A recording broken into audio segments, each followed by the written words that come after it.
Entonces Roma es la raíz, Roma es el hilo conductor de todo lo que ha constituido nuestro mundo, y cada vez que en Occidente o cada vez que en algún lugar derivado de Occidente se ha pensado en hacer una propuesta política de gobernanza o ideológica o lo que sea de cierta altura y con cierta trascendencia, se ha vuelto a Roma.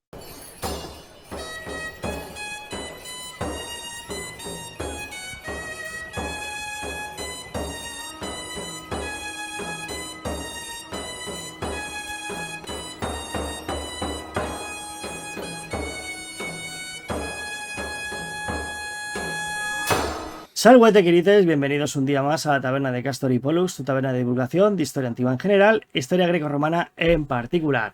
Pues bueno, después de mucho tiempo preparando este programa, que va a ser el último de la temporada 2025-2026, aprovecho el momento para decir que ahora que la taberna de Castor y Pollux va a cerrar por vacaciones, pero tranquilos, no os voy a dejar sin contenidos, iré publicando pequeños fragmentos de las charlas que he tenido con diferentes invitados. Y cuando volvamos, pues vendremos con más fuerza, con contenido nuevo. Y para cerrar este ciclo, para cerrar este capítulo, pues no se me ha ocurrido mejor manera que invitar a mi amigo greco-romano del canal greco-romano Historia Total War. ¿Qué tal, Alex? ¿Cómo estás? Bienvenido. Todo muy bien, todo aquí excelente y bueno, hablar de las cosas que nos gustan y nos apasionan. Totalmente. Además, después de la primera charla que tuvimos en tu canal, cosa que agradezco mucho que me hayas invitado a tu canal, espero volver algún día. La verdad, me encontré muy cómodo. Pues mis seguidores pues me pidieron más.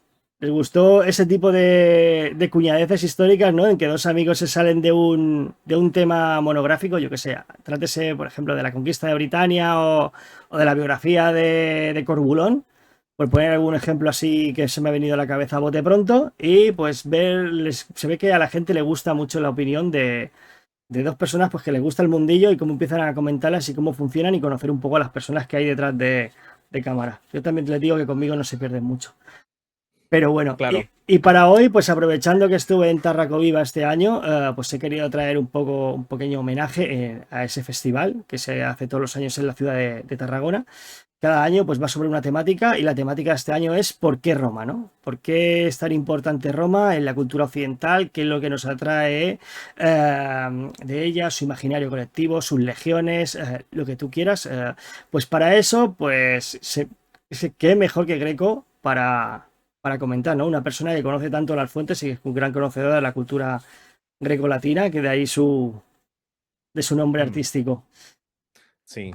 Bueno, y también que nos gusta sin complejos, ¿no? Porque no somos como ese tipo de intelectual anémico o los demás que siempre están con eso de que no, qué malos los romanos, genocidas, no sé qué, no.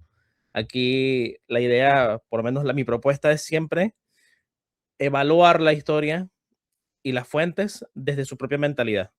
Porque nosotros estamos contaminados por nuestra sociedad, que en principio es judeocristiana, aparte es proletaria, también liberal, y bueno, tenemos una serie de ideas que en el mundo antiguo no existían ni asomaban, y entonces hay que evaluarla a través de sus propios códigos, su propia mentalidad. La terrible bestia del presentismo, ¿no? Que siempre acecha en cada esquina, en cada artículo. No se puede evitar que siempre el autor de turno pues meta la patita presentista, dependiendo de cuál sea su ideología o su sesgo o tal. Yo es verdad que separo mucho lo que son los negocios con el ocio, como se suele decir, ¿no? Yo no suelo meter Ujú. ideología en mis programas porque pienso que al final estoy perdiendo el 50% de la audiencia. Y así no me gusta, en mi caso particular, pues meterme mucho, ¿no? Yo la lucha ideológica ya sabe la gente de qué me cogeo y saben dónde la hago. Pero estoy muy de acuerdo contigo por lo que has dicho y de hecho una charla que tuvimos hace tiempo, bueno, que hiciste un programa, mejor dicho, sobre este tema, aunque nosotros lo hayamos comentado. Me gustó mucho cuando salió la famosa polémica de esta de si somos romanos o no somos romanos. Spoiler, Mm, somos romanos, aquí no se discute, ¿no? Y además somos de Catón el sí. Viejo, somos de esa línea. Y me gustó mucho el vídeo que hiciste, el vídeo respuesta a esa conferencia o a ese vídeo, precisamente porque haces alusión precisamente al tema de que, claro, aquí no se dice de volver hace 2500 años con los medios técnicos que tenían, vivir en insulares y que una gripe te mate, no, no, no, no. haces alusión directamente pues a los grandes logros científicos, técnicos, filosóficos, a los que hace Roma, ¿no? A lo que lleva la grandeza de Roma, ¿no? A esa idea de grandeza de Roma como la película esta de Gladiator, ¿no? Si me permites un poco la analogía, ¿no? De esa Ujú. imagen, esa idea que al final ha perdurado en el tiempo y que nos ha impulsado pues a ser mejores y directamente somos herederos pues de esta, precisamente de esa idea, ¿no? Claro, hay muchos códigos allí en la mentalidad romana que incluso se podían traer a día de hoy. O sea que necesitamos entenderlos primero para entender a su vez la mentalidad antigua y por qué actuaban como actuaban. Pero también hay una serie de valores que la sociedad actual, judio-cristiana, proletaria, liberal y marxista, pues no le gusta. Y esos valores, pues yo creo que nos librarían de bastantes complejos que tenemos a día de hoy. Por ejemplo, el ideal de Virtus. El ideal de Virtus de que la virtud es algo únicamente masculino, porque tiene que ver con vir, y de ahí viene la palabra virilidad y varón y todo esto, es algo que a día de hoy está puesto en cuestión.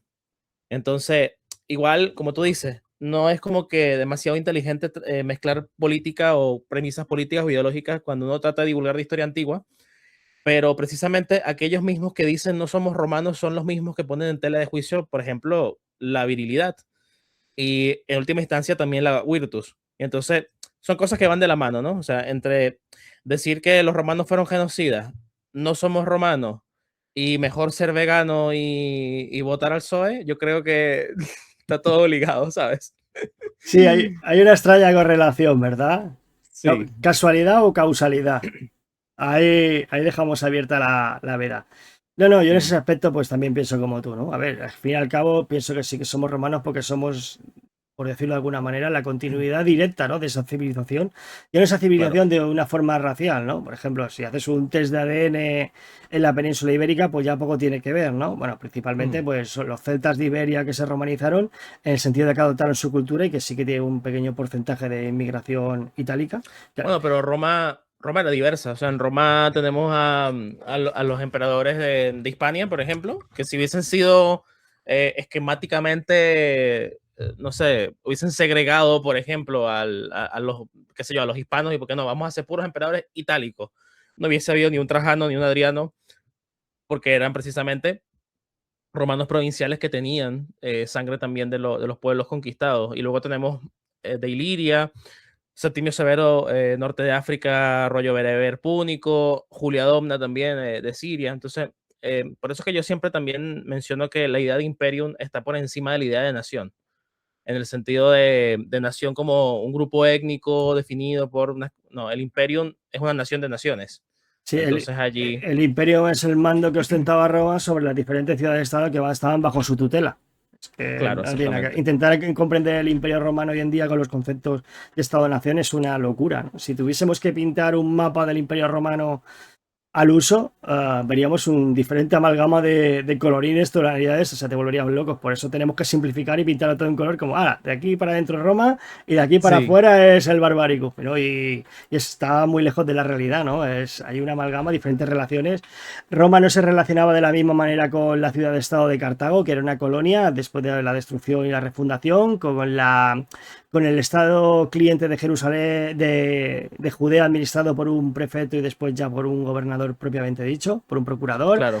etcétera, etcétera. Cada uno tenía sus relaciones con Roma y ese es el imperium de los romanos, no el mando. De hecho, se podía traducir literalmente por esa palabra, aunque no significa exactamente lo mismo, pero bueno, sería la comparación. Y nada, y lo que trataba de decir antes que sí, que el tema de que somos romanos es que somos los herederos culturales de esa civilización que estuvo aquí, que fue la que no impuso, sino fue la que sirvió de modelo para copiar sus usos y costumbres, porque rentaba o por Mm, la fuerza, por el motivo que sea, y después por las diferentes capas que vinieron después, ¿no? Pero todo se construyó mm, sobre esa base. De hecho, hay gente que me ha funado por esto, ¿no? Porque yo soy de la opinión que España la inventan los romanos, ¿no? Son los que crean ujú. esa conciencia que dicen entre los Pirineos y el y el estrecho de Gibraltar, todos son hispanos. Claro, en ese momento le Y, vas.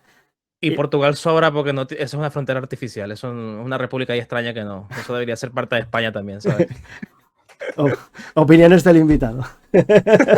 Matizo.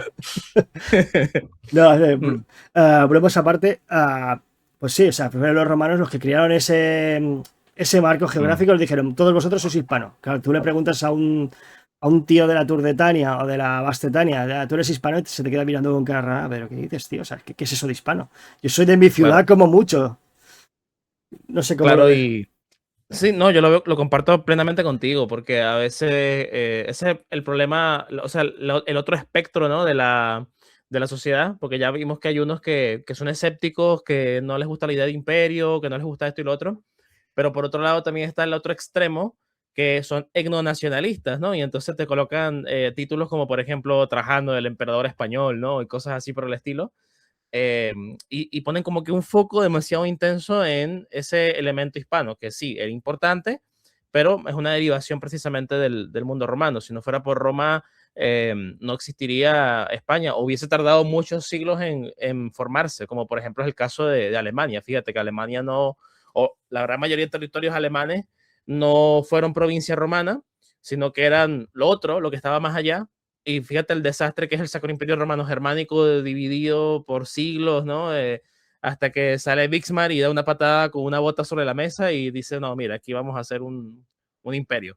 Entonces, eso quizás, si Roma no conquista la península ibérica, quizás el devenir posterior de la península ibérica hubiese sido fragmentación y divisiones, tal cual como fue en otras partes donde Roma efectivamente no llegó con tanta fuerza. Sí, o el púnico habría sido la lengua oficial o yo qué sé, cualquiera de las lenguas celtibéricas, pero yo también me decanto mucho por la opción de la Mm. fragmentación política de la península. Ahora que has dicho el Sacro Imperio Romano Germánico, me hace mucha gracia porque son cuatro palabras y son cuatro mentiras, ¿no? Que ni es sacro, ni es imperio, Sí, ni es bueno, romano, ni es germánico. lo que dijo este, ¿cómo se llama? Voltaire, ¿no? Voltaire se cachondeaba así. Eso me hace recordar lo que tú dices de que de repente se hubiese hablado púnico y tal. Me hace recordar una conversación que tuve hace años ya con Alina, ¿sabes? Ella dijo algo así, porque ¿por qué Roma eh, y no Cartago? Y yo digo, bueno, Cartago no tenía un sistema de cartaginización. Entonces la asimilación cartaginesa era como que mucho más suave, era como, o sea, por matrimonios, ¿no? Era como muy indirecto, mientras que Roma sí tenía un programa de romanizar, de dar ciudadanía a las élites, de promocionar su propia cultura. O sea, estaba como mejor formado, mejor implementado el atraer a un pueblo conquistado hacia los valores de la propia URSS. Entonces, yo creo que Cartago, si hacemos esa comparación, no, nunca hubiese sido como Roma. Roma es una rara avis. Y de hecho, ni Cartago ni los griegos, ningún griego podía hacer lo mismo tampoco. Lo, te recomiendo un libro de Editorial Síntesis. Bueno, son varios, la verdad, pero hay varios libros de Editorial Síntesis, como dos o tres, no recuerdo ahora, después los pongo en comentarios, Ah, perfecto. eh, que hablan sobre la etnicidad, sobre el otro, sobre, por ejemplo, que se han encontrado nombres griegos, pero que tienen raíces etruscas, ¿no? Entonces, que se ve como en las colonias había intercambio, pero tampoco era tan al nivel de que fue Roma, ¿no? Eso ya es algo completamente distinto y por eso una rara avis en el mundo antiguo, lo de convertir al conquistado. Yo creo que ya viene todo eso desde su mismo mito fundacional, ¿no? Bueno, mito, yo soy de esa opinión de que pienso que todos los mitos siempre hay una base de realidad. No me canso de decirlo, que después, por ejemplo, el caso de Rómulo, a mí no me gusta cuando leo por ahí ciertos artículos o ciertos eruditos, vamos a llamarlo así, que dicen que Rómulo no existió. Yo no estoy de acuerdo en el sentido de que no tiene por qué ser un Rómulo, no tiene por qué ser una persona, pueden ser varias. Puede ser un proceso que duró, pero todo mito tiene una base de realidad. Que después el boca a boca y el devenir de la historia y el eco de los tiempos, como tú le quieras llamarlo, va deformando, se va convirtiendo en otra cosa. Hay miles de ejemplos prácticos sobre ese tema, ¿no? Puede ser, lo que sea, la versión del cantar del mío Cida, lo que fue el Cid, como príncipe de la baja nobleza, caballerija castellana que se luchó por tener un principado, o yo qué sé, o la leyenda del rey Arturo, o los mismos relatos de Homero, ¿no? Pues dentro siempre de esa, digamos, ¿cómo decirlo? De esa mitología, pues siempre hay una base real que es lo que hace sobre la que se construye esa historia. Y ya en el mito fundacional de Roma, para centrarnos, pues ya es como que excusa, ¿no? De que Roma es atípica en ese aspecto, ¿no? Como que es una ciudad que se tiene que se funda ex novo, que va reclutando a lo mejor de cada casa, que se van a ir juntando en el Capitolio, creo que era, entre las dos colinas, entre el Capitolio y el Ars, que estaba el Sí, bosque este, no me acuerdo el nombre ahora, que yo tiro de memoria muchas veces, no vengo con nada preparado. Y ahí pues iban reclutando lo mejor de cada casa, ¿no? Y ahí nos hace ver pues que Roma pues tenía las puertas abiertas pues para cualquier pueblo que se quiera asimilar a él, ¿no? Y de hecho, incluso en el principio de los tiempos, la concesión de la ciudadanía era utilizada como un arma de guerra, ¿no? Ahora os necesito, ahora no me acuerdo qué ciudad era también, ahora necesito manos para ir a la guerra, pues ahora venga, soy ciudadanos romanos a reclutar y para adelante, ¿no? Sí. No, y es muy interesante también que Roma suele vaciar ciudades, ciudades enemigas. Entonces, por ejemplo, derrota no sé, una ciudad latina cercana y se lleva a los habitantes a la ciudad para poblarla más aún, ¿no? Entonces los integra ya de una manera incluso hasta más completa y más agresiva al principio. Ahora, hablando un poco de la fundación y de los mitos como tal, yo soy de la idea de que, o sea, narrativamente hay una, digamos, una cosa y el corazón otra, ¿ok? En el sentido de que racionalmente y científicamente no podemos decir Rómulo existió y estas son sus pruebas materiales y tal y cual. Pero, digamos, el corazón sí piensa de que haya existido, ¿no? De que, porque es la tradición. Entonces, pero hay que saber distinguirlo, porque no podemos ser como los cristianos que dicen, no, Jesús nació de una virgen y eso es incuestionable, ¿no? Eso va contra la ciencia, eso no tiene sentido. Entonces, no podemos afirmar categóricamente un mito, pero sí podemos valorar su tradición y su significado. Y yo creo que es la manera más sana, porque, o sea, interpretar los mitos de forma literal es no entender el mito. Es algo que no, bueno, lo vienen haciendo todos los enemigos de los mitos desde el principio de los tiempos. O sea, por ejemplo, la apologética cristiana dice, pero ¿cómo adoras a Zeus que comete incesto y hace esto y hace el otro? Bueno, no estás entendiendo los significados de los mitos, que son simbólicos precisamente. Entonces, claro, se utiliza esa premisa de una supuesta inmoralidad para desmontar a su vez la religión clásica, pero realmente, bueno, la hierogamia, ¿no? Y tantos otros conceptos que, por ejemplo, analiza Mircea Eliade, Walter Friedrich Otto o cualquier mitógrafo bastante iluminado, ¿no? Por sus estudios, pues echa por tierra cualquiera de esas ideas que han permeado tanto hacia el vulgo, ¿no? Es algo muy curioso cómo desde los padres de la iglesia ahora se ha generalizado eso. Y entonces, por ejemplo, a propósito de la mierdicea de Nolan, allí salen diciendo, no, pero ¿cómo te molesta que Lupita sea Helena de Troya si ni siquiera se sabe si existió Homero o, y ese tipo de cosas, ¿no? O incluso hay gente que dice, pero ¿qué valores puede tener la Odisea? Me han llegado a preguntar eso, algunos, ¿qué valores tiene la Odisea? Uf, pues mala pregunta, ¿eh? Porque la Odisea precisamente era una historia moralizante que se utilizaba para educar a los niños en las escuelas, bueno, lo que se conocía como escuelas, que podía ser perfectamente un descampado, un patio, el Mm, patio de una casa. Las escuelas como tal no existían per se, ¿no? claro. Pero Y justamente vi, esa historia, y vi también al Obeseus este, ¿no? Al de Roma Gracienta, decir que, creo que fue él, si no me equivoco, o era un amiguete de él ahí en un sitio donde estaban hablando, decía que supuestamente que Odiseo es un hijo de puta, ¿no? Y así maltratando la figura del héroe, porque, claro, por juzgar a Odiseo desde una perspectiva contemporánea. O sea, por no entender a Odiseo y por no entender la poesía y no entender cuáles son las motivaciones reales del héroe. Entonces, claro, desde esa perspectiva moderna, más que moderna, contemporánea o espuria, lo que se hace es tergiversar los motivos reales de la motivación heroica, valga la redundancia, y el trasfondo moral, ¿no? Entonces, evidentemente, una sociedad de 2000 años posterior o 2800 años después, no tiene por qué pensar exactamente igual que los griegos arcaicos de la época de Homero, pero hacer un juicio moral de ellos es precisamente contra lo que uno tiene como que tomar una posición y defender el valor del mito.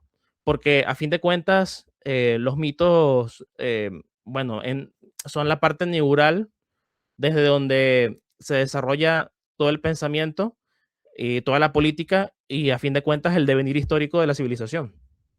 ujú. No, sí, estoy súper de acuerdo en ese aspecto, total, te lo compro todo. Es que el tema de la Odisea también, a ver. Yo sí que he visto la Odisea de Nolan. Justamente ayer grabé un programa dedicado al hablar de la Odisea real, ¿no? La buena, la de Homero y la versión de Nolan. Muy resumido porque sería repetirme y básicamente van a salir a la par este programa y el de la Odisea, con muy poco tiempo de diferenciación. A ver, la Odisea es una obra completamente atemporal. Vamos a ver, es que ¿cuándo quieres plasmarla? En la edad del bronce, pero es que realmente no sabemos si sucedió en la edad del bronce, la edad oscura y tal. Después que hay diferentes elementos que se van superponiendo, unos que sí que son de la edad del bronce, de la edad oscura, del arcaísmo griego, ahí hay como un batiburrillo, porque cada uno, cada Edo que la iba cantando su versión y le iba metiendo más tralla, ¿no? Y después la mentalidad del griego promedio de la época que utilizaba el mito, pues eso, para enseñar historia, el valor moralizante, como nosotros tenemos la cultura del cuento, ¿no? El cuento de Caperucita Roja, los 10 cerditos, son cuentos que más allá de entretener a los niños en la cama, pues eran historias que se contaban para enseñar a los niños que hay que tener cuidado con el lobo, no te acerques nunca a un lobo, hay que respetar a los mayores, hay que tener cuidado hay que tener cuidado con los desconocidos, etcétera, etcétera. Y ese era un poco el papel de la Odisea. Si me ha gustado Claro, la... pero ahí si me permites también hay que Sí, distinguir algo, que, o sea, los griegos también tenían cuentos, y por lo menos tienen fábulas, ¿no? Por lo menos Esopo. sí. El valor del mito está más allá que el valor del cuento. O sea, yo entiendo lo que tú me quieres decir, pero, por ejemplo, nadie ha conquistado el imperio persa pensando en la Caperucita y los enanos, ¿sabes? Sí, no, sí, te entiendo Alejandro, perfecto. sí, Alejandro conquista a los persas queriendo ser Aquiles. Sí, con la Ilíada Claro, en el exactamente. zurrón. La Ilíada en la almohada, bueno, en la cama, ¿no? Almohada no había, eso es almohada árabe. La misma palabra lo Sí. dice. Sí, y bueno, y volviendo un poco al tema central de lo que es la Odisea de Nolan, a ver, no es la Odisea, es otra cosa. Mm. Nolan hace una versión basada en la Odisea, que la llama la Odisea por llamar a algún sitio y se toma la licencia artística, que tal. Pero realmente no es la Odisea. ¿Me gustó como película? Sí, a medias. El tema de Lupita Nyong'o también, yo te lo digo. A mí me sacaba todo el rato. El casting me sacaba todo el rato. Igual que Menelao de los dorados cabellos y él y yo vamos, el actor que escogieron y yo vamos al mismo estilista, ¿no? O sea que ya me dirás tú dónde tengo los dorados cabellos. No, es que además te impacta. Es que ves ahí al tío y dices, coño, es que este es Menelao. A ver, que es verdad que ya para conocer la fisionomía de los personajes tienes que ser un friki de los clásicos, ¿no? Ya a un nivel un poco... Pero Hombre, pero en Total War Saga Troya lo hicieron bastante bien. O sea, tú ves ahí a Menelao, el rubio Menelao, ¿no? Ves a Agamenón de ancho pecho, ¿sabes? Aquiles de pies ligeros. O sea, está toda esa narrativa. Y claro, alguien dirá, no vas a aprender historia o un mito en este caso con un juego, pero por ejemplo, si tú estás jugando Troy y te aparecen nombres de personajes y te indica incluso, este es un personaje que está en Homero. O por ejemplo, cuando haces la campaña de Agamenón, te aparece el rollo de Egisto. Y entonces tú puedes seguir la trama y te dice ahí de Homero, o puedes ir por tu propio camino. O sea, uno decide. Entonces, mira, yo pienso que Nolan, si hubiese querido, hubiese hecho un producto eh, acorde con el mito, como ya hicieron otras series y otras producciones de la Odisea en el pasado, y hubiese vendido igual porque es él. Porque parece que han maquillado un poco las ventas y toda la movida, pero aún así vendió muchísimo porque es él, porque la gente consume a Nolan, yo tengo una básicamente. teoría con esto. El tema este de la inclusividad lo ha metido porque se quiere llevar un premio. Él Mm. sabe que si se hubiese gastado la pasta como se la ha gastado en en producir esta película, en dirigirla y tal, con los mejores medios, que la verdad que los medios técnicos son una pasada. A César lo que es del César, ¿no? Como se suele decir, y a los dioses lo que es de los dioses, ¿no? Yo modifico un poco la frase para Hombre, no... yo vi unas armaduras ahí que parecen de cartón piedra, ¿no? O de yeso. Sí, No era bueno, la era del bronce, sino la era de yeso. sí, bueno, eso es una de las grandes cagadas que ya te digo que ayer también destripé bastante, ¿no? Porque lo que decíamos, ¿qué necesidad había? Por ejemplo, él cuando recrea lo que es la sala del Megarón, la sala central de los palacios micénicos y minoicos, o sea, lo recrea bien, ¿no? El fuego central, con los asientos alrededor, con el trono pequeño ese de piedra del Guanas, donde se sentaría el señor de la fortaleza, de la ciudad fortaleza, etcétera, etcétera, las pinturas micénicas, decorando la escena con ese tipo de policromía, los seres mitológicos, las hachas, ¿no? Estas hachas dobles que nunca me acuerdo el nombre, no sé si eran Labris. las labris, ¿verdad? Así, como la del Minotauro y tal, y lo hace bien. ¿Por qué con lo de los vestuarios no lo hace? ¿Por qué con el vestuario no? Pero bueno, es que al final eso nos mete en otro jardín, ¿no?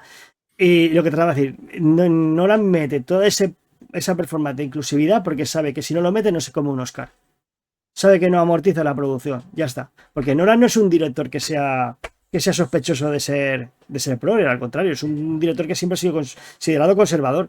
Pero aquí yo creo que ha dicho, guau, amigo, me he dejado un montón de pasta en esto, yo quiero mi estatuilla.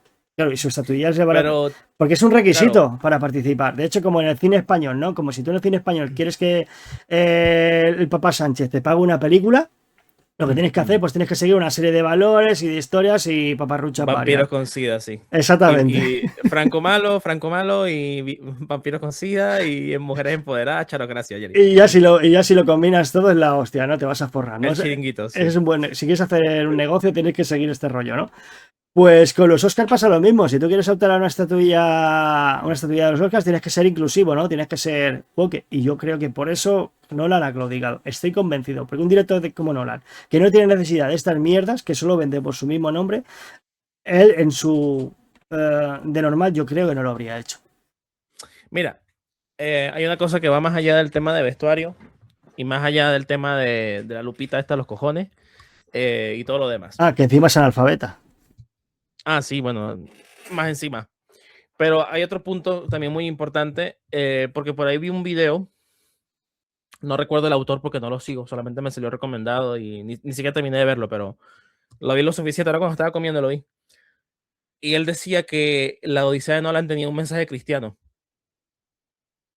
Entonces, porque el tratamiento que tiene el héroe es que tiene culpa.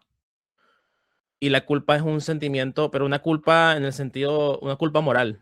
Y eso es algo que tú no ves en Homero. O Totalmente. sea, A ver, él tiene culpas de otras cosas, pero no tiene o sea, por ejemplo, yo era cuando se canta lo que pasó en Troya, ¿no? Cuando está en el Palacio de los Feacios. Pero eso no hace un cambio en él, porque luego cuando tiene que masacrar a los pretendientes lo hace y Homero lo describe con una frialdad, o sea, no importa, pues. Y cuando está la Haya celebrando, ¿no? De que masacró a estos abusadores, él le dice que no haga eso porque que no se regocije, sino su corazón nada más, que no manifieste palabras de alegría ante la muerte de esos varones y cómo han muerto. Entonces, porque no es piadoso. Entonces, hay un motivo religioso externo, un motivo religioso formal. Entonces, que el Odiseo de Mier Nolan, pues lo que sí hace es eso, ¿no? Tiene una moralina cristiana de fondo, muy en el fondo. Y bueno, tú ya sabes lo que yo pienso de los cristianos. Los cristianos podrán ser muy conservadores hoy en día, que sé yo, familia, no al aborto y cosas así, pero son los progres del mundo antiguo, porque los cristianos son los primeros que meten la idea de que todos somos iguales. así volviendo al tema de la Odisea, lo que dices tú, a ver, yo la he visto, me gustan una serie de cosas de esa película. Para mí no es la Odisea, es otra cosa. Esa cosa está bien hecha y hay cosas que para mí están más acertadas o menos acertadas. Pero no es la Odisea. Y que has dado la clave. A ver, no voy a decir que tiene un mensaje cristiano porque ya te he dicho. También te digo una cosa, que esta película también tiene la virtud de que cada uno ve en ella lo que quiere ver. Ojo. Porque para mí lo que Bueno, es... eso es un problema, ¿eh?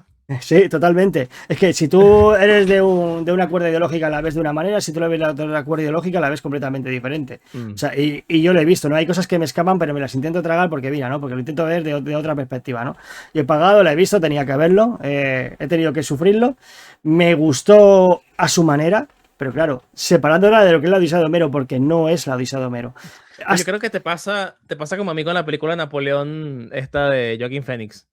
Porque yo, o sea, cuando la vi en el cine y escuché los cañonazos, ¿no? Con los parlantes del cine y eso, yo salí con un regusto bueno, ¿sabes? Pero conforme fui pensando, poco a poco lo que vi, yo, pero qué mierda he visto, o sea, ¿cómo que Waterloo así? ¿Por qué eso? ¿Por qué lo otro? ¿Qué hace Napoleón cabalgando en Waterloo, cargando?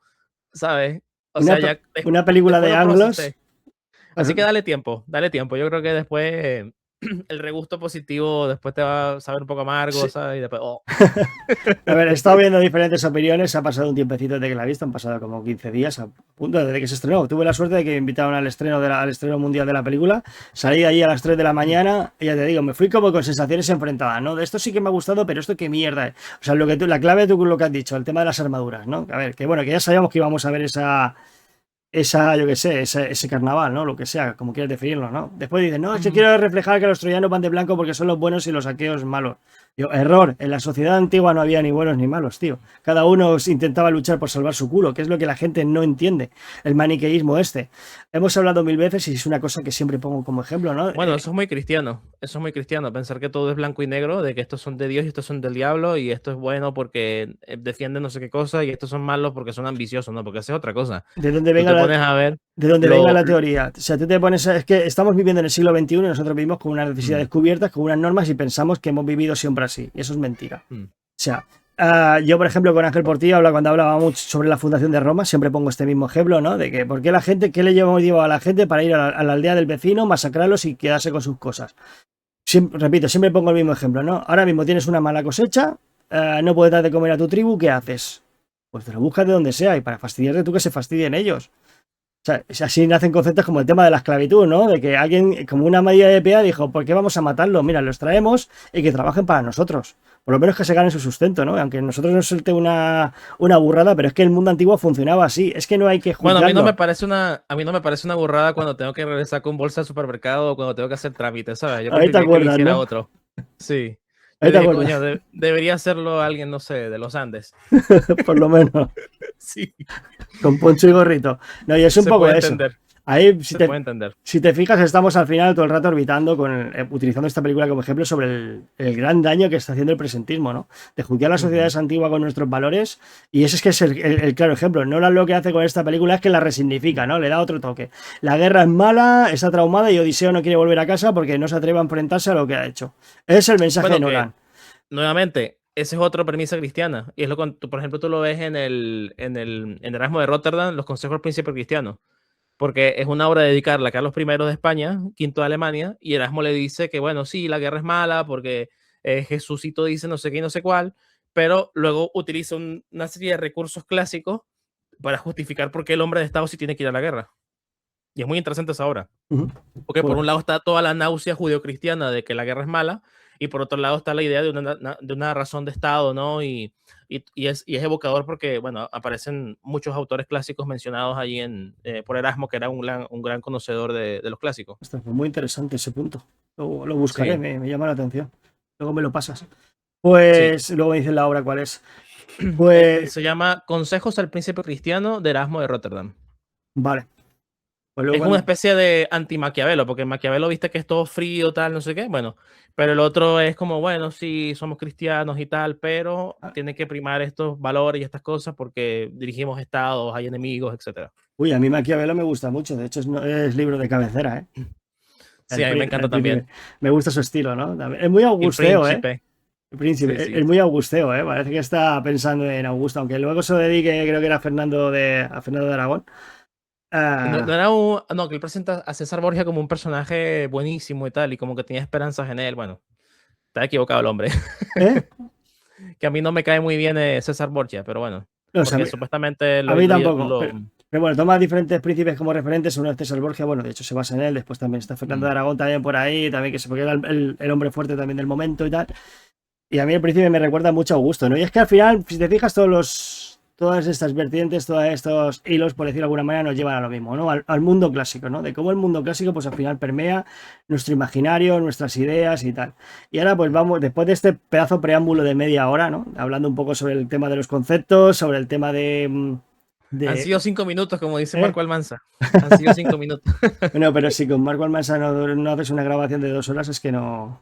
Eso es para Sí. los proglomerados, ¿no? Al cual le mandamos un saludo que sé que nos ve, sé que nos ve. Un grande, Un, Marco. un- un grande Marco. Un grande. Aprendimos muchísimo, sobre todo de religión, es un tema que es café para muy cafeteros, como suele decir. Poca gente se dedica a esos temas, todos suelen ser legiones, gladiadores, pero bueno, aquí estamos aquí los team religión, los team muy religiosos. Cultus Deorum, sí. Totalmente.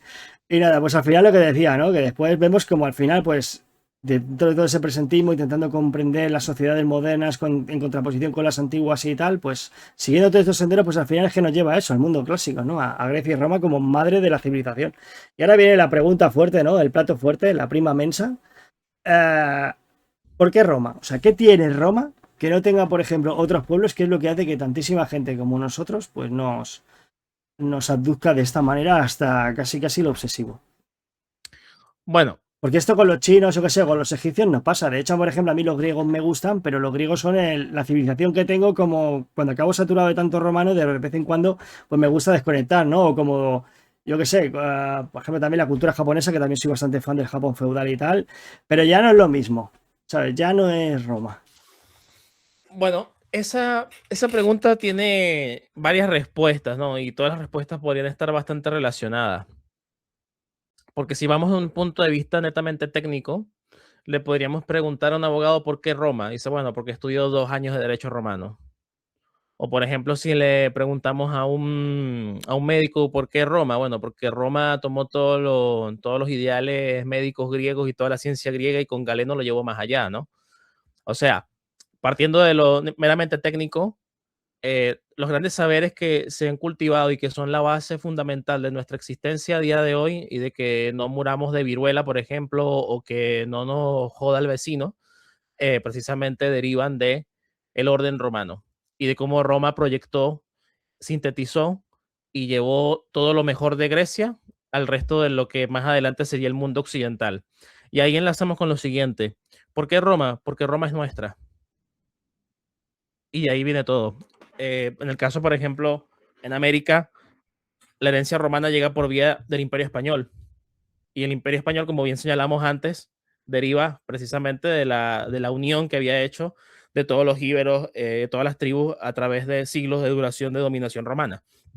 Entonces Roma es la raíz, Roma es el hilo conductor de todo lo que ha constituido nuestro mundo y cada vez que en Occidente o cada vez que en algún lugar derivado de Occidente se ha pensado en hacer una propuesta política de gobernanza o ideológica o lo que sea de cierta altura y con cierta trascendencia, se ha vuelto a Roma. Por ejemplo, ha pasado en Europa con muchos renacimientos, pasó en diferentes estados con diferentes mandos, diferentes líderes que tomaban a Roma como paradigma de poder. Ya luego hay cosas locas, ¿no? Que si la segunda Roma, la tercera Roma, bueno, en fin, yo torzo los ojos por eso porque me parece un poco aberrante, pero la idea de fondo era el paradigma de poder y de orden. Es decir, ellos fueron grandes porque tuvieron leyes que funcionaron y tuvieron grandes estadistas y grandes líderes y estos valores que queremos imitar de nuestra manera, más o menos. Podríamos decir que, por ejemplo, no podemos ver una diferencia entre un Hernán Cortés y un Julio César.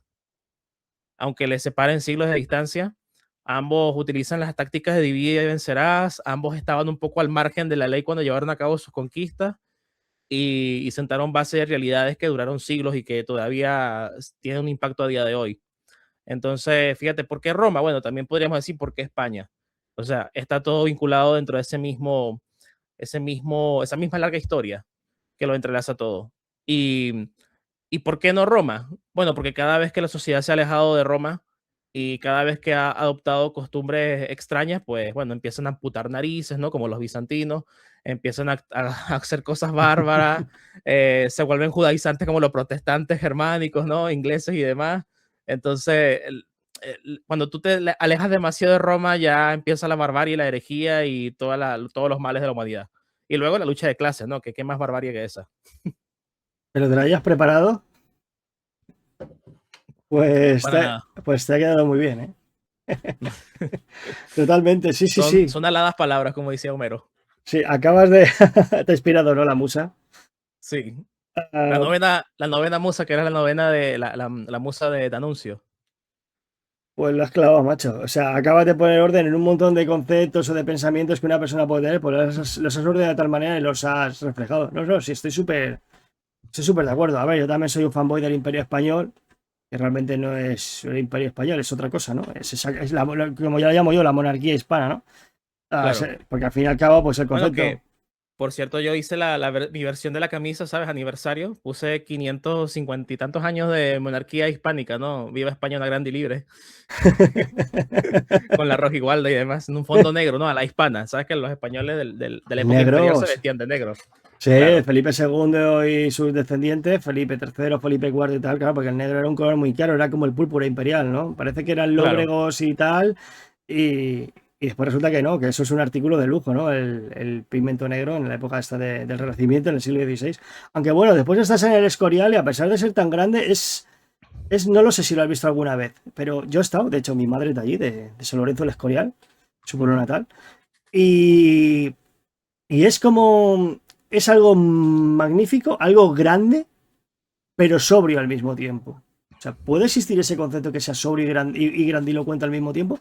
Pues esa contradicción o sea, porque tú ves ahí, ves que es una mole imponente lo que es el monasterio de San Lorenzo del Escorial. Además, muy, muy renacentista, ¿no? Esa fachada así en parrilla y tal, con esas falsas columnas adosadas a la pared y tal, todo súper grande. La capilla es gigantesca, después hay un montón de pasillos y corredores, pero después ves el mobiliario, ves la habitación de Felipe II y tal, donde supuestamente estaba ahí con la pata chula, con la gota que le carcomía. Y es todo súper sencillo, es súper curioso. Lo animo a Bueno, visitar. la estética europea de todas las civilizaciones, salvo el gótico medieval, es sencillo.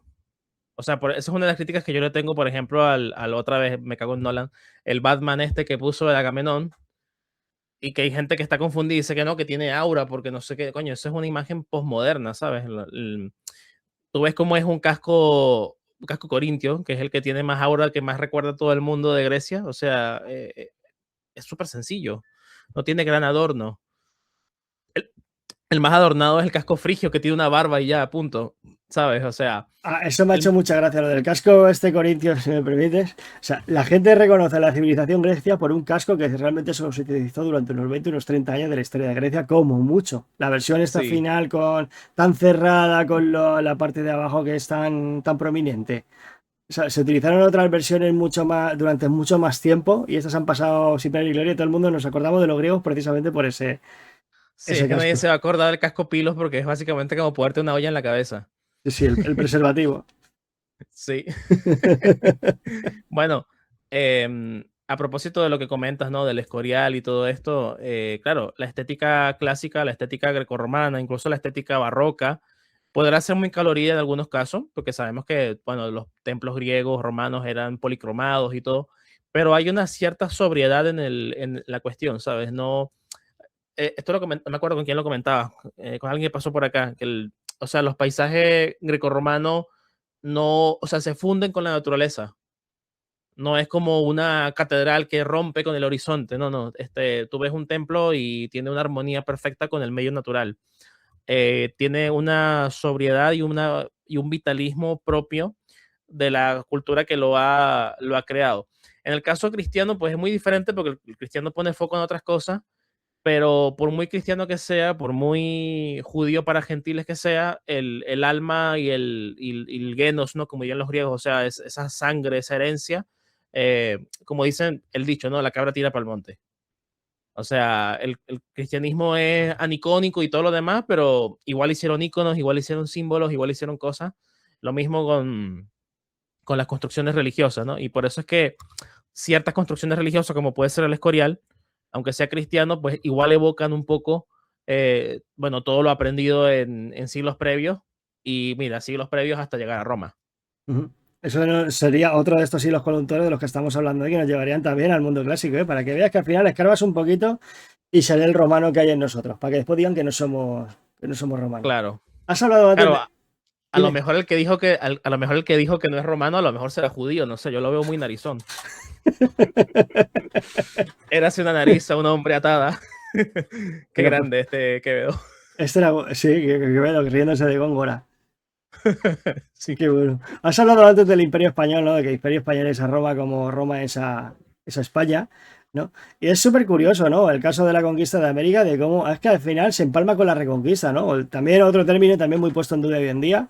Estoy escuchando, por claro. ejemplo, a autores como creo que eran Gillo Balbás y quién más había por ahí. Bueno, José Sotochica. Ujú. Bueno, de esta, ahora no me acuerdo quién de ellos, no, o todos ellos, ¿no? Una amalgama de También todos, está sí. Marroquín. Yo tengo un libro de Marroquín aquí. Marroquín tiene un libro de la Reconquista, sí, a secas, la Reconquista. Ya te digo el nombre. Sí, Armando Verga Marroquín. Armando Béndiga Marroquín, ¿no? ¿Qué dice de Vesga, Vesga. qué dice al respecto? Tiene un libro de la Reconquista, bueno, que sí, pues que sí existió, no como dicen estos apátridas, ¿no? Lo normal, pues un estudio histórico, ensayo, de que efectivamente la Reconquista forma parte indisoluble de la historia de España y de la historia medieval.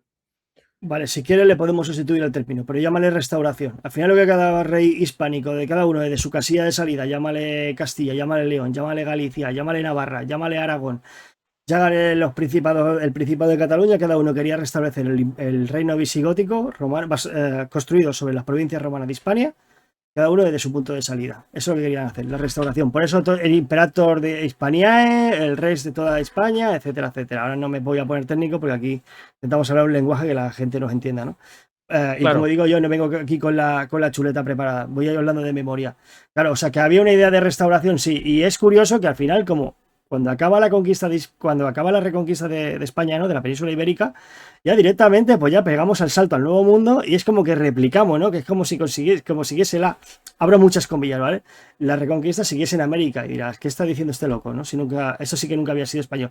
Es como si fuese replicando ese modelo, ¿no? De ocupación, población o repoblación, porque muchos indios murieron por la viruela, etcétera, etcétera. Convertir ciudades ex novo, dándole una carta fundacional al estilo de las antiguas polis, antiguas colonias o municipios romanos. Vemos también como que nos enfrentamos, como que nos encontramos de frente otra vez con la civilización romana, ¿no? Como que España estuvo replicando el modelo romano que había utilizado a lo largo de la Reconquista a la hora de crear ciudades, etcétera, etcétera, como Roma había hecho con ellos siglos antes, fundando ciudades como pueden ser Augusta Emérita, Caesar Augusta, bueno, todas estas Augustas y más, ¿no? Itálica, etcétera, etcétera. totalmente, sí. Y por ejemplo, tú puedes entrar en América en cualquier casa de época de los virreinatos o del imperio y la planimetría y la distribución de las salas con el patio central es la misma que hay en Pompeya. O sea, es el modo de hacer la casa Sí, mediterráneo. el trazado ortogonal, ¿no? O sea, la planimetría hecha en ángulos rectos con una plaza central o plaza mayor que sería en España, que equivaldría al foro romano, donde Ujú. estaría la iglesia de turno, que equivaldría al templo, el Palacio del Claro, Virrey, que sería el poder político, ¿no? Donde se reuniría la curia, el gobernador, etcétera, etcétera, y después los mercados y todos los edificios públicos, los cuales pues la gente se remodelaría alrededor para darle los servicios, ¿no? claro, exactamente. Y, y así, claro, Roma, o sea, España es América lo que Roma fue al resto del Mediterráneo. Aun cuando ya en el Mediterráneo oriental por lo menos había grandes elementos de civilización previo del mundo griego, pero bueno, tampoco es tan diferente. Si te pones a ver también las casas griegas, ¿no? Es el modo mediterráneo de construir, el modo mediterráneo de asimilar, el modo mediterráneo de gobernar. Y así como, por ejemplo, podemos hablar en el caso de América, de Juan Gines de Sepúlveda, que es el que justifica la idea de la conquista, evocando a Aristóteles. O sea, así como Aristóteles dijo que los griegos deben gobernar a los bárbaros, pues los españoles tenían el derecho de gobernar a los indígenas, porque los indígenas aquí andaban haciendo tropelía, comiéndose unos a los otros, ¿sabes? Haciendo barbaridades, y entonces llega a España y dice, mira, ya eso ya no. Ahora vamos a tener leyes, vamos a tener sus fueros y tal, pero ya cosas tan extremistas no. Entonces, si te pones a ver, pues, ¿qué diferencia podría haber entre un mexica o un habitante de Mesoamérica que hace sacrificios humanos y unos britanos o unos celtas que hacen sacrificios humanos? Ujú. O sea, Roma acaba con ciertas cosas y lo mismo hace España después acá. Yo creo que a los romanos eso es algo que les producía terror porque les recordaban a ellos mismos en un estado anterior, ¿no? O sea, que era como su, entre comillas, su vergüenza, ¿no? Veían a los britanos o a los germanos cuando el desastre, el famoso desastre de Varo, que está sobrevalorado bajo mi punto de vista, porque nadie habla de la conquista de Germánico y que no se quedó ahí porque les costaba mucho dinero y porque Tiberio estaba acojonado. Bueno, son teorías de cuñado. Pero bueno, nadie habla de eso y todo el mundo habla del desastre de Varo, no sé por qué será. Habrá fines políticos, ¿no? Claro, Pero bueno, y cuando estos romanos se encontraban con esos germanos y veían lo que hacían, yo creo que en cierta manera dirían, qué horror, y nosotros venimos de ese estado, ¿no? Porque al fin y al cabo son una civilización parecida, son indoeuropeos ambos, ven ese mismo tronco que se fueron asentando en diferentes oleadas de Europa en diferentes momentos. Por ejemplo, un romano en la época de las guerras púnicas cuando viene a Hispania, lo que se encuentra aquí, las tribus hispanas, sería el equivalente a la Roma de comienzos de la República o de la monarquía, sería algo así, ¿no? Estaría en un estado evolutivo un poquito más grande porque tienen unos vecinos que son más civilizados como pueden ser los griegos, que están más en contacto con Oriente, o con los etruscos que también tienen un grado de civilización, etcétera, etcétera, ¿no? Y eso hace que estén en la casilla de salida, pues estén en un grado más adelantado, ¿no? Pero yo creo que también tiene que ver un poco con eso, en plan de, Dios mío, nosotros podríamos ser eso, ¿sabes? Qué horror. Es como barrer su vergüenza, ¿no? claro. Bueno, yo no pienso mucho en civilización en un sentido evolutivo, porque, por ejemplo, cuando tú estudias las religiones o la mentalidad, esa idea es muy ilustrada. en el sentido de que, por ejemplo, se cree que en un principio todos eran chamánicos totémicos, después eran politeístas y después eran monoteístas, y ya con el monoteísmo llegamos a donde había que llegar, ¿no? Esa es un poco la idea de la evolución. Yo pienso que, claro, porque tú piensas que el mundo antiguo de Roma establece que ellos y los griegos están en la mejor parte del mundo y por eso tienen unas cualidades y unas capacidades que los diferencian del resto. Entonces, para un romano que conquista Hispania, aunque está consciente de la historia previa de la monarquía o de los primeros años de la república, él no se siente muy distinto de ese romano arcaico.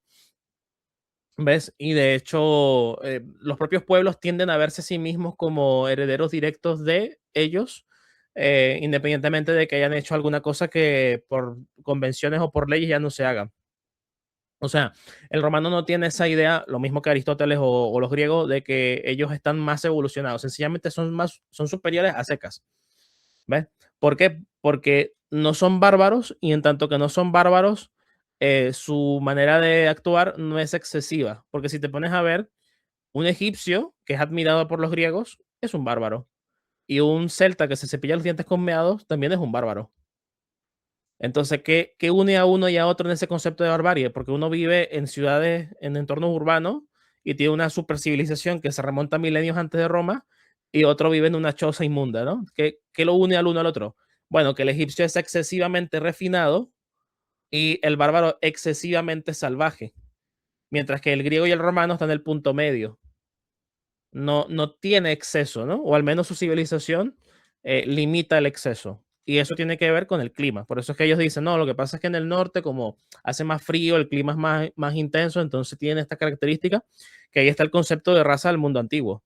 Ellos decían que las razas se determinaban mucho por el clima. Entonces, por ejemplo, si vivías en un desierto, en una zona muy árida, pues tenías una propensión al lujo, porque no tienes nada, entonces necesitas lo que no hay allí. Y en el norte, bueno, como son salvajes, porque tienen que vivir en un medio que es continuamente hostil a ellos, y entonces no conocen otra, y no han tenido tiempo de desarrollar tecnología que sea lo suficientemente buena como para, no sé, hacer rotación de cultivos y no morirse de hambre sin tener que emigrar, ¿no? Entonces, claro, yo creo que hay que tener un poco cuidado con el concepto de evolución en ese aspecto. Ujú. Totalmente. No, es interesante porque acabas de describir muy bien cómo veía el mundo y cómo veían los pueblos de alrededor los antiguos griegos y los antiguos romanos. Y también has tocado un palo casi sin darte cuenta que sería el pilar central de la civilización griega, ¿no? Que hemos hablado mucho de los romanos, pero los griegos están ahí también y ellos básicamente se fundamentaban en la mesura y en el orden, ¿no? En la medida de todas las cosas, ¿no? De hecho, el arte se basa en eso, es pura matemática, buscando la proporción exacta, ¿no? Y vemos que también en la filosofía y la forma de ver el mundo también es aplicable.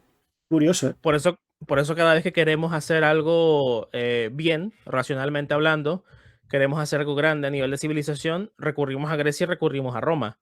No recurrimos a los celtas o a los íberos o a los germanos.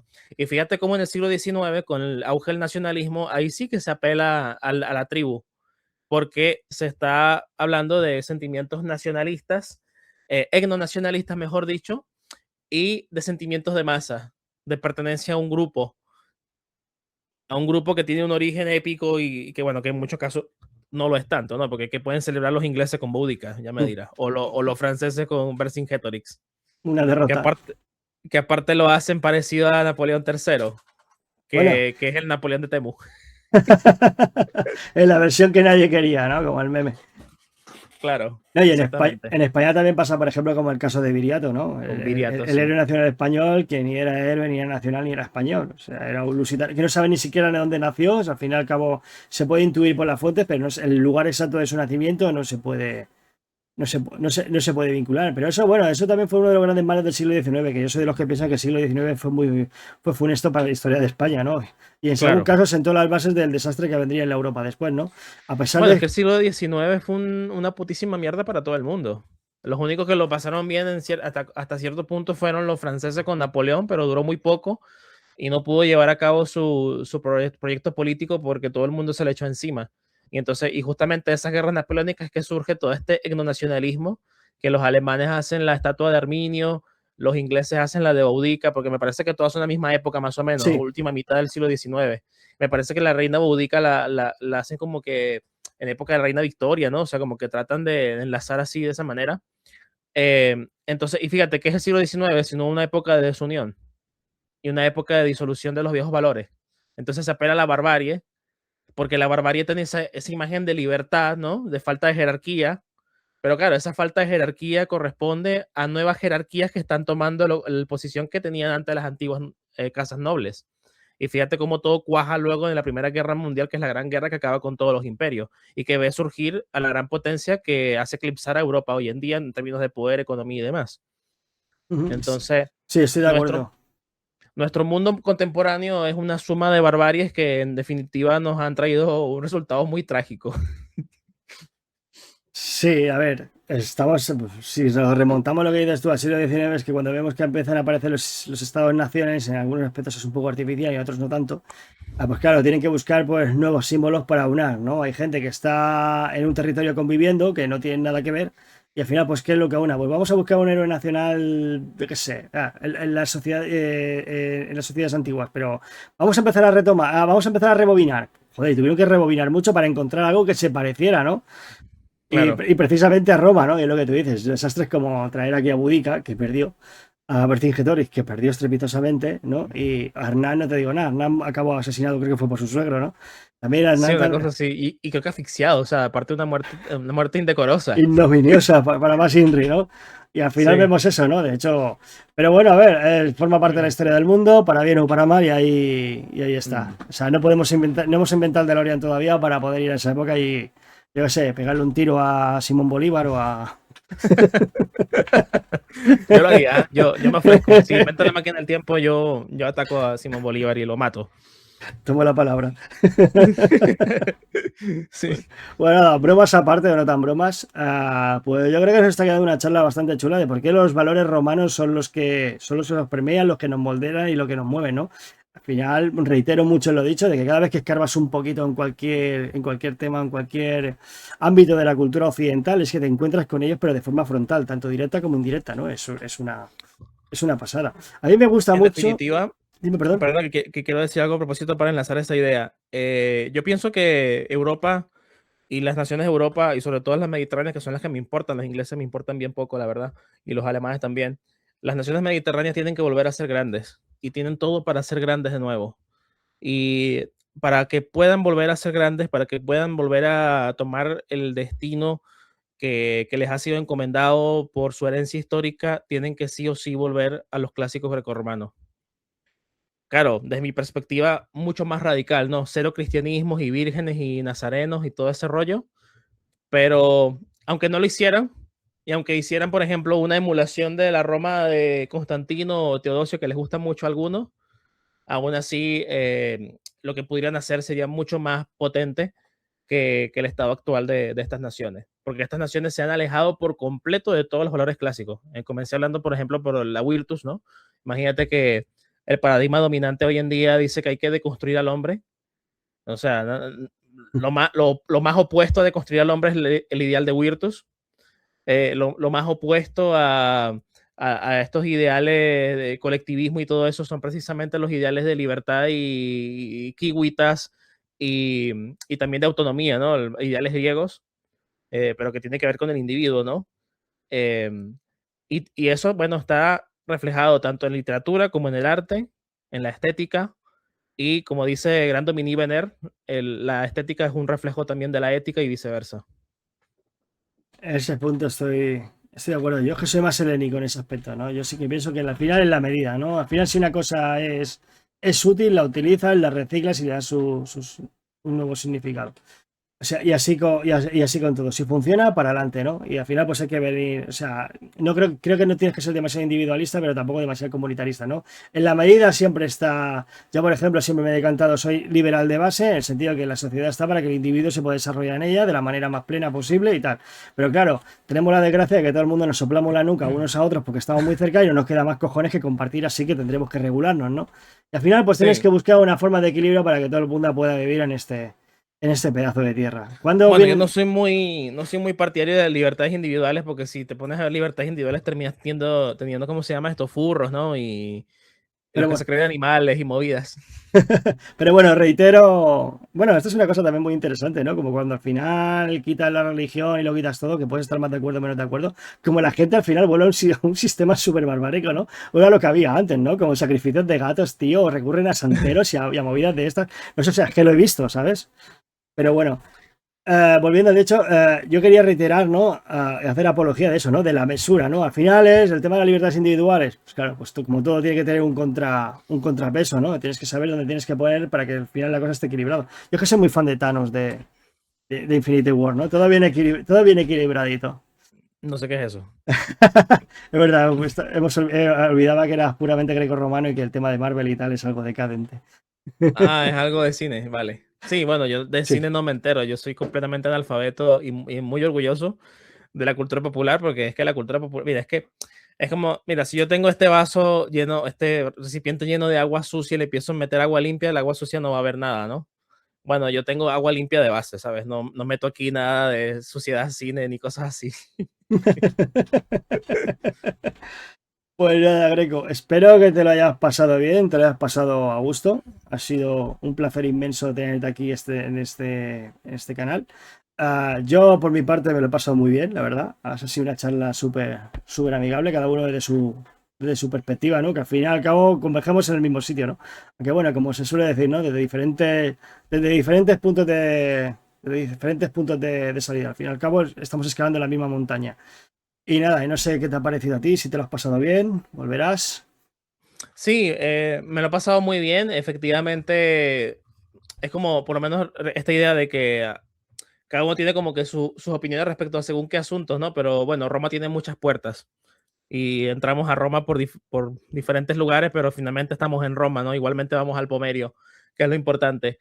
A esa Roma sacra, a esos ideales heroicos y a todo eso que hoy en día pues está un poco capa caída, pero para eso estamos nosotros, que a través de diferentes creaciones de contenido y en charlas amenas entre amigos así, pues inspiramos a otros para que tengan el cordón dorado, ¿no? Y sigan la tradición para salir del laberinto, ¿no? Ese el mensaje mistérico de Ariadna, que le pasa el cordón de oro a Teseo para que salga del laberinto, ¿no? Esa perdición en la que los hombres sucumben y son devorados por la bestialidad de un minotauro. Bueno, nosotros a través de la divulgación colocamos el cordón dorado para que cada vez más salgan de los laberintos de la perdición de la posmodernidad.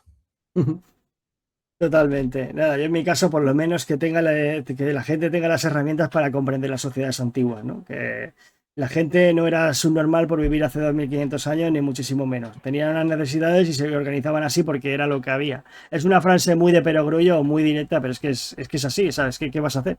Tienes esas herramientas y tienes estas circunstancias, pues vas a salir pues con lo que buenamente tengas a mano. Al fin y al cabo, el ser humano es el mismo, tanto sea aquí como Hmm. en la India, como en Europa y tal, pero cada uno, pues, desde su punto de salida, digamos, con sus vicisitudes y sus herramientas, pues al fin y al cabo, pues ha salido adelante como puede. Y de hecho ahí está, de que las sociedades que no son consideradas primer mundo, cosa que cada vez se está separando menos esa brecha, por lo visto, que también nosotros somos muy soberbios con eso, pues vemos que las Sí, necesidades que tienen ellos no tienen nada que ver con las nuestras y eso también les cambia completamente esa perspectiva de vida. Que al fin y al cabo es una, claro. cuest- es una cuestión de perspectiva, ¿no? Y de lo que te toque mamar, como se dice vulgarmente. Pues, Sí, correcto. Quería agregar a propósito de eso que, o sea, las sociedades antiguas no son subnormales, más bien los subnormales somos nosotros, porque en sociedad antigua no comían tanta azúcar, tanta sal y tanta grasa. Eso, eh, o sea, nuestra sociedad es la que está jodida por el cáncer, ¿sabes? Enfermedades sistémicas y todo tipo de cosas que precisamente vienen del abuso de la técnica, que a lo mejor antes había más hambrunas y demás, claro, pero la población estaba mucho más controlada, ¿sabes? Era más saludable a grandes rasgos, independientemente de que no hubieran antibióticos, ciertas cosas. Más bien nuestra sociedad ha evolucionado por el abuso de la técnica. Pero bueno, sí, sí, también es un interesante debate. Y de hecho, añadir a lo que te has dicho para darle más fuerza a tu argumento, es que antiguamente no había caries. O sea, que claro, para que veáis, ¿no? O sea, los dentistas en esa época se forrarían, pero por otra. Pero no por la caries, precisamente, para amputar dientes por temas de caries. Pues nada, greco-romano, historia de Total War. Dinos a los quirites dónde te pueden seguir para que para que se puedan suscribir a tus redes sociales. Bueno, como dijiste que esto lo publicamos ambos, tú primero y después yo. Tanto para, por lo menos, los que van a ver esto en mi canal, que sepan que tú tienes tu canal también y que va a estar el enlace en la descripción. Y para los que me vean en el tuyo, pues que sepan que tengo mi canal de YouTube, Grecorromano, Historia y Total War, que es donde estoy más activo. Eso sí, si ustedes van desde la perspectiva de la divulgación, van a ver que hay mucho juego, pero también hay mucho video enteramente divulgativo. Lo que pasa es que yo utilizo el juego como un elemento didáctico para atraer al público. Porque si yo me pongo, por ejemplo, como un intelectual anémico enclenque a decir no somos romanos, pues no voy a atraer a la gente que quiero. Pero si yo pongo a 5.000 romanos a marchar hechos con la tecnología de videojuegos y a hablar de batallas y de cómo funcionaba el combate y de lo que se hizo con soldados vestidos así, pues efectivamente atraigo a la gente que quiero atraer. Entonces, bueno, están invitados y bienvenidos. Pues ya sabéis, greco-romano, historia de Total War en sus redes sociales. Y nada, y a vosotros, girites, pues despedidnos ya. Finalizamos la tercera temporada de la Taberna de Castor y Pollux. Tercera temporada ya, ¿eh? Vamos a por el 4.º año consecutivo. ¿Quién me lo iba a decir? Yo me iba a meter aquí en este jardín a hablar de cuñadeces históricas. Bueno, pero cuñadesas eruditas. Por favor, eso no nos lo quita nadie. Y ahora sí nos despedimos con nuestra fórmula habitual, que es nuestro valete, et gaudete quirites. Y disfrutad de lo que queda de verano. Gracias. Hasta otra. Bueno, o invierno en el cono sur. Sí. Y a ti, Kirite, decirte que si te ha gustado este contenido, puedes apoyarlo dándole un buen like, suscribiéndote, compartiéndolo con tus amigos y dándole a la campanita para que no te pierdas ninguno de tus programas favoritos. Y ahora sí, con esto me despido con un buen valete, et gaudete quirites. Hasta otra.